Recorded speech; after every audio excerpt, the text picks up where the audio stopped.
Mariah Carey is on the cover of People magazine, and in the article, the star opens up about living with bipolar disorder.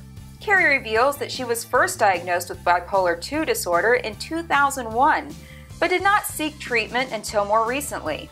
She told People, quote, "Until recently, I lived in denial and isolation, and in constant fear someone would expose me. It was too heavy a burden to carry, and I simply couldn't do that anymore." She is now taking medication and going to therapy that seems to be helping.